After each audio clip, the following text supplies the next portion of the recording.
Alright guys, Captain Jeff here with how to do an oil change. We have a Catalina 320, a 1994. It's got a Perkins 29 horsepower engine on it. We're going to do an oil change. It's super easy. I just do it myself. So we use this pump oil extractor. I don't know, I'm sure there's a technical name for it. You want to make sure you have a bucket close by to put your oily towels and your oil filter in. These are the parts for the pump. A whole pile of bilge pads. Let me show you those. So we got a bunch of bilge pads. If your boat's in a marina, just get them for free. Since the process does spill oil in the bilge because of the design on how the oil filter is, you can see it's on its side over here. And as soon as you take it off, oil is going to come out. So you want to make sure you get your bilge pad covered with bilge pads. And then this boat uses a Wix 51394 oil filter. Pretty straightforward. And then we use this Shell Rotella 15W40 engine oil. So while we're doing this, we're also going to change the fluid in the gearbox. Doesn't require it nearly as often as the oil change, but since you got everything out, you might as well just do it at the same time. All right, so now I'm going to put the bilge pad underneath the engine to collect all the oil. The engine's hot. Oh yeah, that's the other thing. You want to run the engine, get the oil nice and warm so it comes out a lot faster. All right, and so I'm making sure all right, so I got my bilge pads under here. That'll get most of it, and then we're gonna put another one right under the oil filter when we undo that. So now we're gonna do is take the, ooh, that's hot. Take the oil cap off. Don't forget to put it back on when you're done. Taking it off and just set it aside. I always like to look in there, see, make sure I don't see anything that shouldn't be in there. All right, so now what I'm gonna do, I'm gonna take out the oil dipstick because that's where we're gonna suck the oil from. Get it nice and clean. Okay, set that aside. Now we're going to take our oil extractor. So it comes a couple pieces. So I'm going to put this into where the dipstick goes. And I'm going to push it down, and you can almost feel it hit the bottom. It's going to hit the bottom and then want to kind of curl up. So it feels like the bottom right there. Push it in a little bit further. Put that like that. Take the other part right here.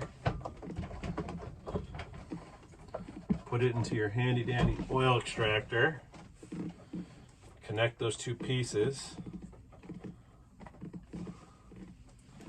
Let's see what I'm doing here. Okay, make sure it's connected or else it turns into a real mess back here. So that's good to go, and then you just give this thing a few pumps. And after a few pumps, you'll start seeing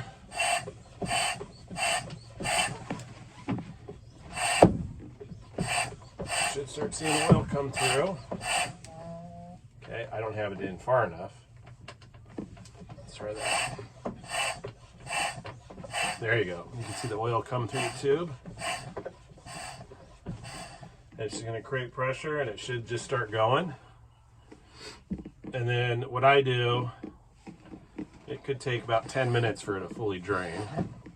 So just let it go and take a break and come back in about 10 minutes. All right, so as you start nearing the end, you'll hear it start gurgling around. You can hear that? So what I do is I move it around in here to see, make sure I'm on the bottom. And you can see that. All right, and you're never gonna get all of it. So And then I just visually confirm we got 1, 2, 3, 4 quarts, which matches the capacity. So I think we got the bottom, and now we'll go to the next step. All right, now this part, pay close attention. All these tubes can get away from you pretty easily, and it starts splattering oil everywhere. So what I'm going to do is first I'm going to disconnect this one right here and leave the other half just in the where the dipstick goes. And then this one right here that's on top, pull it off and then hold both ends straight up in the air like this. Make sure you got a good grasp on it, because if you let this piece go right here and it goes splattering, it'll splatter oil all over the place. All right, so I was able to use my bucket here. This one's got both ends up in the air, nice and safe. There's that one. This one I'm gonna leave in here for a couple minutes so it can fully drain, and then use a paper towel, clean it off, do the same thing. Put your cap on your oil thing here, and then you're gonna dispose of this appropriately here. All right, this next step's the messy part. Again, there's nothing you do to keep it from being messy. So what I'm gonna do is I'm gonna take my bilge pad here. I'm gonna shove it under here and make like a little diaper for that oil to come through. Let me turn off the video and I'll show you the finished piece. All right, since I need 2 hands to do this, you can see I put one way underneath, then I put one that's pressed up against the engine block. And then as you unscrew this filter, there's gonna be oil coming out, and I made like a little pathway right by my bucket here to put it in. So I'm gonna unscrew it as quickly as I can, put it in the bucket, take a little bit of the oil that's on the old one and wipe it on this little rubber gasket here. Just have a nice little layer of oil on there, and then put the new one back on as quickly as possible. All right, so the new one's back on. You could see the little trail of oil. That's why you do those little bilge pads like that, and then I just threw my old one in there. There's also a receptacle in the marina to put used oil filters. So now, and the other thing is that you just want it like hand tight. You don't want to use a tool to tighten it up. Just hand tight's fine. What you want to do now is clean up all the oil, wipe everything down, get the oil off that filter so you get a nice clean grip on it, and tighten it up by hand. Now another thing you can do, although a little bit of oil in the engine's not a bad thing, it actually is good protected. But if you're very meticulous like me, I use this stuff. It's electronic cleaner. It's safe on rubbers and everything, and you can spray it.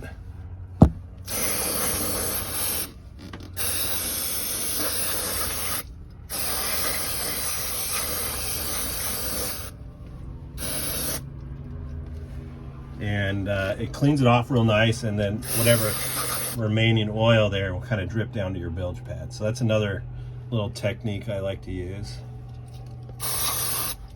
In fact, you could use it to clean the whole engine. If you're gonna do the whole engine, you want to start at the top and kind of work your way down. All right, now I'm here at the front of the engine. I put the dipstick back in.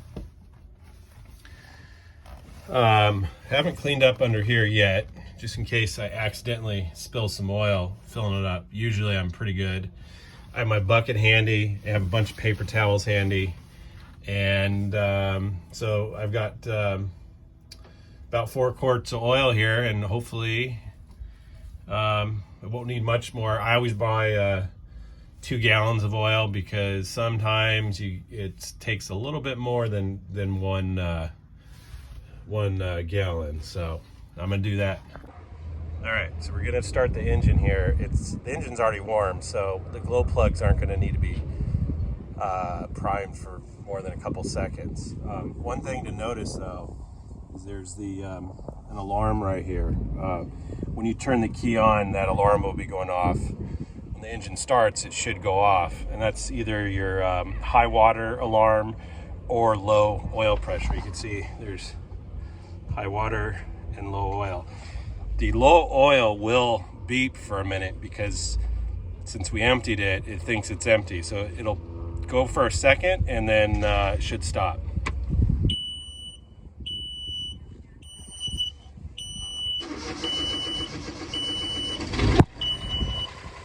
Low oils, and then it went off. So the low oil alarm and light will go off for just a few seconds. If for some reason it stays on, turn the engine off and start troubleshooting. So we're going to run this for about a minute, let the oil heat up a little bit, check the level.